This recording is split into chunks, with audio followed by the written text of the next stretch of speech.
Guys, this is Eric Weingartner with Weingartner Racing. So today's video is the last part of the build on this 383. I think there's some things that got left off that maybe you didn't understand. I did not build the short block. Dunsworth put it back together because they had to take it apart because it had rust in it. But initially it was built by Smeding. So you guys think I started from scratch. You're incorrect on that. But I want to start off by saying, it takes a big man to admit when they made a mistake and said some things wrong. And I absolutely have. So this one goes way back in time. It's not about the pushrod length, because you're going to see here in a second, I checked that. Matter of fact, I checked with a whole bunch of different pushrod lengths. I should have done it on the camera to show how much lift you lose. That ain't not what you think. At least it didn't for me. But anyway, one of the biggest things, this probably happened early on when I was starting the YouTube thing. I was talking about double humps. And the thing I had said was, these take tapered seat spark plugs. And the reason why is because when I was 16, that's the first set of heads I had with these 461s. Not this exact set. But anyway, I always ran a 44 AC Delco 44 TS. And had those always because it kept fouling one of the plugs. And I always thought, well, they're all tapered seat. That's just how they are. And then one of the commenters, and I don't remember him, I probably even have hid him or deleted him or something like that. But anyway, he's like, no, double humps had tapered seats. You're incorrect. This is what I mean. You ever get those old guys, and I'm getting old too, where they're like, I've been doing this for 40 years. You don't know what you're talking. I've been doing it this way I had been doing it for years incorrectly, because I was like, no, that's not true. Run tapered seats. It's the correct one. The entire time I was wrong. So it took like a year later, and I happened to have a double hump heads, and I was just randomly, that thought popped up in my head, and I was like, let me look. So let me show you. Okay, so here's just to show you what I'm talking about. This is a tapered seat plug. See how it's got that taper right there? This is what seals. Now, you LS guys, if you happen to watch this video, most LS guys are like, it's not LS, I ain't watching. But anyway, that's a tapered seat. That actually, this is a newer style head. You could tell that there's a little bevel right there, and that's what this seals against right there. That's a tapered seat, and that's how it seals. These ones in for a valve job. They're online, dude. I just haven't got to it yet to do that. But these are double humps. If you notice, you're like, well, that's got that little ridge there. Yeah, it does. So that little ridge right there might have been the only thing that helped it seal. But reality, you should have been using this one. These are a gasketed spark plug. You can actually see the gasket. This is a crush washer, and it crushes down. And that's why it has this big old flat area around here, and this one doesn't, because that's made to crush that washer, and that's how it seals. So sometimes when you have these older folks, myself included, that's why I mentioned this, we're like, I've been doing it this way for years. You've been doing it years. You could also be doing it years wrong, and it's wrong. In case you're wondering what's in the 383 now, before you watch the rest of this, it's this spark plug. It's not this one, because me, dummy, I was like, well, you know what? I just got to get these tapered seat plug, not tapered seat, but these gasketed plugs, no problem. This shouldn't be too hard to find, which they had them. And then I was totally forgetting, okay, great. Tapered seat, 3/16 fit in. This is it. What did you forget, Eric? The heat range. That's a 4. Way too hot. So these are 6s that are in here. And I don't know that there might be a colder one than that, but I didn't dig any further than that. 6 should be fine. Because like I said, this is like a pump gas type of engine, nothing crazy, right? But anyway, the bad news is, you see this plug here, and this is probably the reason why I never ran these before anyway, because when I was in high school, 16 or so, I was broke, worked a lot, but I didn't spend any money. This plug right here is like $11. Those other tapered seats are like $3. So it's ridiculous. Anyway, on to the video. Okay, so after my last video, thanks for those that watched it in the comments as well. I'm still more worried or confused on why I wasn't getting the lift it should have out of the rocker. Now, I already adjusted this side, and these are the double humps, the 461s. So these are already adjusted. But I thought, maybe something is binding up. Maybe I'm doing something wrong, because even though I checked it like 8 times, I was like, there's got to be something. There are slots here, obviously, in the head that the push rod goes through, and they're not making contact. Of course, that one's tight. So I was like, it's everything I could see. It's not touching anything. But maybe somehow I'm messing up, and several people said you get the wrong pushrod length, that affects it. Now I can tell you 100% certain that the pushrod length for these hydraulic rollers, when I'm using it like it is now, that's the perfect length. It has a narrow sweep pattern, it's perfect. But when I was checking with the saw lifter, I just happened to have one pushrod, just put it in. So maybe that had some part of it. So I was like, let's just figure out anything. So here's what I've done. So just to kind of show you. Now, that rocker that I tested before, it's one of these. So I have no idea. I should have probably marked it so I could have used it for the others. But regardless, I just pulled another one out of the box and I just sit over there. This is it's one of my aluminum heads that I sell. It's fine, right? Well, I probably should tell you 90% of the stuff I do is 3/8 pushrod. So my pushrod length checker that I use is 3/8. It's from Jessel, because a lot of the stuff I do is shaft rockers. I very rarely even use stud mounts anymore.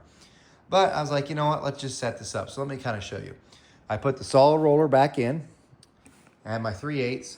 Now, would this ever run on a live engine? No, I would not recommend this at all. But for what we're trying to do, just to see if maybe something else is messed up, I have a 3/8 guide plate. It's just doing enough so it keeps it from moving. I've got the push rod adjusted as best as it can. And it just grabbed one of the rockers out of the box.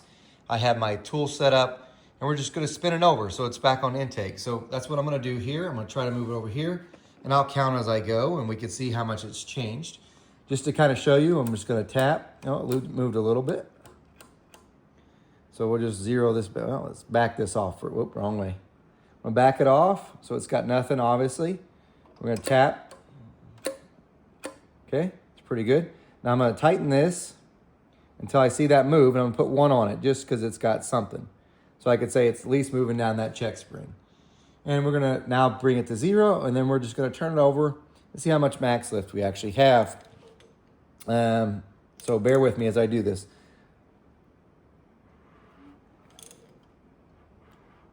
One, 2, 3, 4, 5.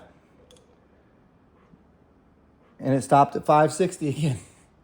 Or 5, so that's 60. So really this one measures 5, because remember it's going this way. So you'd have to take off, so it's at 60, but really you only gone 40. That means that only had 540 thousandths of lift. That's it. So when I checked over here, I had 532. I have 540 on this rocker arm. No doubt about it. Because it's essentially, I mean, that's within 10 thousandths or so, actually less because it's 532, like 8 thousandths what it checked over on this one. So even getting the right push rod length didn't make any difference. And that's kind of a letdown.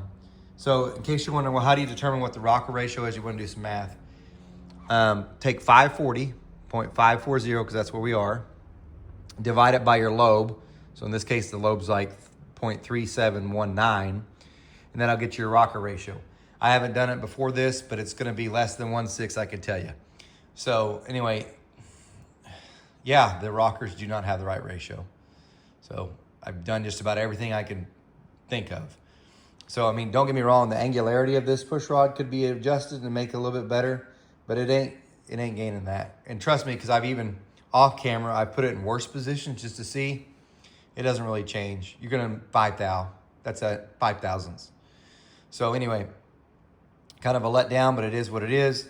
Now I could say I've literally tried just about anything I could think of. That's for sure not in a bind. It's not touching anything. It's the way it should be. The rocker's not touching anything. It just is what it is. Let me go ahead and address some of the other issues that came up in the last video, and this will make better sense. So we'll start off with, yep, I definitely made a mistake with my math. Whenever I put the bridge indicator here and then off to here, I kept subtracting from 50, it was from 60. So actually that side anyway was 13 thousandths in the hole. I haven't measured that one, this side anyway, but yeah, it's 13 in the hole. If I'm using a 40 thousandths gasket, that's a 53 thousandths quench. If it was running nitrous, it'd be perfect, right? Or not perfect, but better anyway. Ideally, I want between 39 and 41. Now, you're like, why didn't you run a thinner head gasket?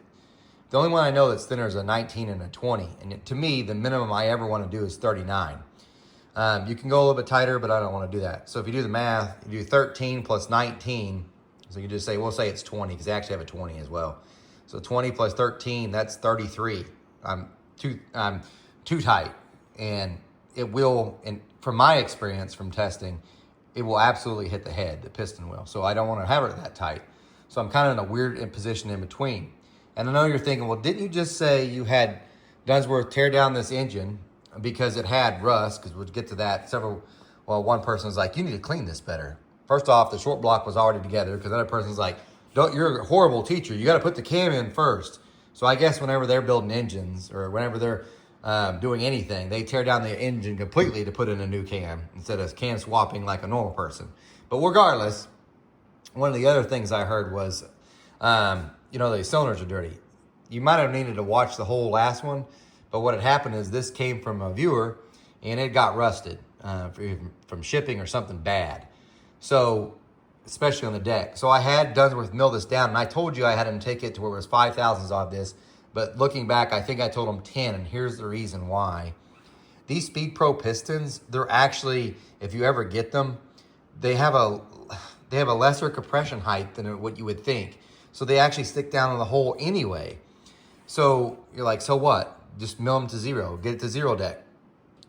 Chances are these pistons aren't going to stay in forever. So when I switch to like a flat top piston, which is what I prefer, and if I milled them down to this, then when I get to the flat top piston, I could promise you most pistons are a normal height. They're like 5,000s higher. That piston will be sticking out of the head, out of the block. And I was like, I don't really want to have to deal with that. Also, if something goes wrong with the deck, I wanted a chance to surface it. So it should have been about 10. But anyway, ideally, there's just nothing really to do besides milling this off. And you can kind of still see, because someone's like, you should have cleaned better. This is what's left of the rust. Because the other thing is, after he milled this off, I had him just say, just run your hone through these cylinders. Just kind of clean them up, knock off that rust. And that's why it looks that way. And you're like, that's going to kill a whole bunch of power. These rings are 5/64, okay? That is not the power loss on this issue. The big fat rings, that's the power loss. So is it ideal? No, but I want to address that. So one, yeah, the quench I told you was wrong. It's 53,000s total. Not ideal. There's no real way around it besides milling it off. And like I said, you change pistons. This is a recap. I'm going to screw myself if I ever have to change pistons and zero deck it right now. So not ideal, but it is what it is. The total compression ratio for this, in case you're wondering, these pistons are a disc at 12.3 cc's. Even with the 53,000s quench, these chambers, they were 64. I milled them to 62. So you do that all together, and this is a 3.8 stroke, not 3.75. You're like, I thought you said 3 It is. This is how this one is. It's a 3.8 stroke, 4-inch bore that comes up to actually 382 cubic inches. But you do all that together, it's 10.19 compression ratio with these heads. Not ideal quench, but we're gonna do what we gotta do. But anyway, going on with this, I'm gonna button the rest of this up and show you some more stuff as I go. This is another tip I'll give to you. First off, I'm using MLS gaskets because I'll end up changing heads, I'm sure. So I have been able to reuse MLS gaskets. These are Cometics. I tend to like those better, except for here lately, their dowel pins are so tight that it's really tough getting them on. So you have to kind of jiggle around with it. But here's my tip. If you're gonna run head studs, one of the things I see most often is they'll put every single stud in and then put the head on. Which there's nothing wrong with doing that necessarily, except for I promise you this happens. When you do that, especially on aluminum heads, you'll go to slide this over and these threads will rub against that aluminum and they'll actually rub off some of the aluminum and it falls down in here and then in here, it actually falls in. So what I do is I only ever put in maybe one, just so it holds that head so I can get the others in. Then I'll screw the rest in. That's how I do it, just to avoid sliding the head on. Part of the head gets rubbed against this and then it falls in. That happens a lot. And the same thing goes whenever I remove head studs. I'll undo the nut and then I'll pull this out and remove the head. I don't use it with it on for the same reason. Here's something else you need to check, and I just spotted it. So these are the lifters. See the link bar? It's actually making contact with the block right here. So this is an easy fix. You just switch it.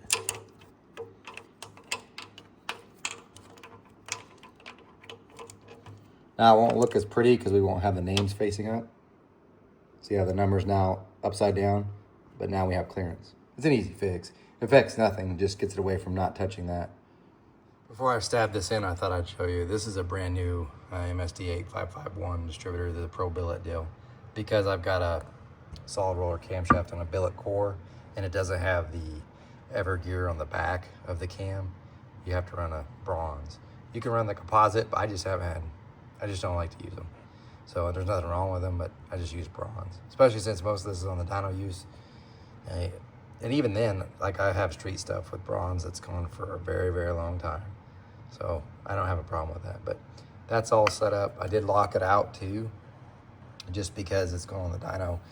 And when it goes in the car anyway, I keep it locked out because if this engine does go in the car, all of our stuff has a timing controller, which means I could retard timing and make whatever curve I want, but the distributor still has to be locked out. Before I go on and put the distributor in, I forgot I probably should prime that, but this is what I wanted to show you guys. These are oil filter adapters for a small block Chevy. This is actually your stock one. This is actually what was on it, and I'm glad I pulled it off because there's stuff behind it. You can tell water had gotten in there. But I never use these stock ones. I usually will use ones that look like this. And the reason why is because of this right here. This is the oil filter bypass. Essentially what would happen if the oil filter gets too clogged up, there's a spring that's in there, you can see it. If it has too much pressure, this will open. So it will bypass the filter and go right to your engine and all your bearings. And that's what will happen. That's how all the stock ones are. I don't use that, I use this. There is no bypass, everything goes through the filter. If the filter is dropping off because it's getting clogged, then you didn't do proper oil changes, lack of maintenance. But these are what I use and you should use. Another note, you see how it's got this edge here? I'm gonna show you on the block so you know which way this edge goes. I did kind of make a mess. I turned the oil pump primer by hand and decided to exit oil. But right there's the oil hole. That lead should be there because that's where that stuff comes in. So make sure you do that, don't put it the other side. What I like to do is whenever I'm priming, I want to make sure I got oil out of every single one, which you can tell they're coming out now over the top. I'm using Roll Purple break-in oil, by the way. It's just a preference I have. I don't know if one's better than the other, but that's what I'm using. But there's one on this side that still hasn't, which is right here. It's not a big deal when that happens. You just turn the engine until it gets it. If it's still not doing it, then you've got issues. So you need to look into something. But this, I haven't turned it yet. I'm gonna keep turning. So I'll go 90 degrees and do it again. Run the 90 degrees, do it again. And that should be pretty well primed. And then the distributor can go in. As you can tell, it's coming out this one just hasn't dripped down, but it's coming, you can tell. So I'll turn it on just to see. Now the full pressure.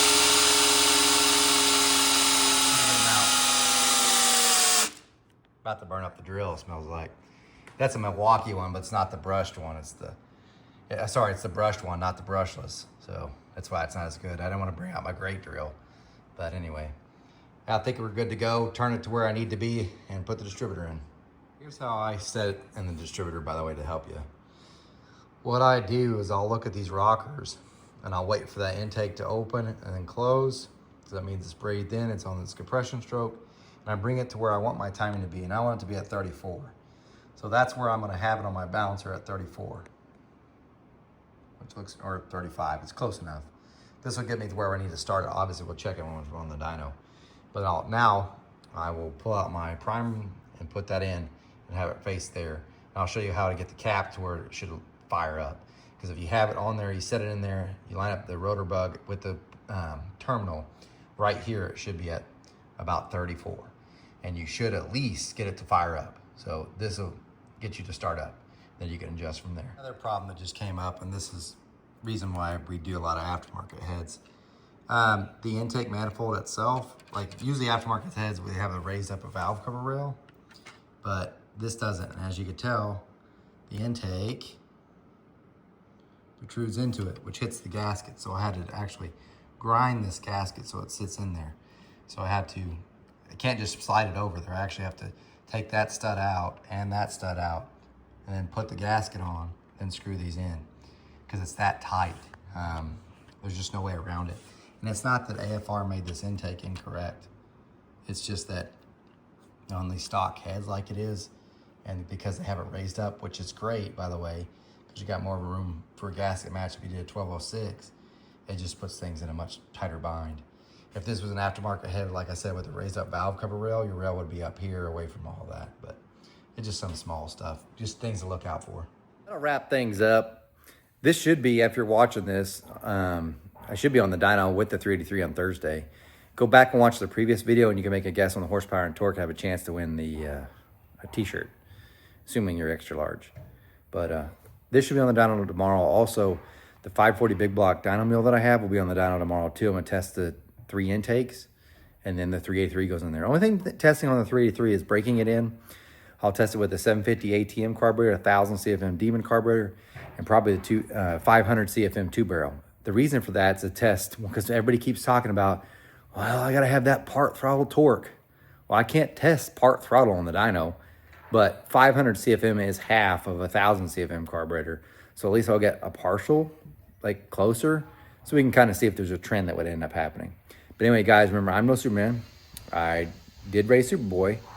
I don't pour cast iron heads. The best way to get a hold of me is through email at weingartnerracing@gmail.com. Do not message me through Facebook because I never respond to those, nor Instagram, because not one sale has ever happened from me doing that. Not one, ever. And I've been on Facebook, you know, besides when it got hacked, a long time. Not one sale ever, ever. Same with Instagram. Not one. So I don't respond to those. So anyway, you guys take care.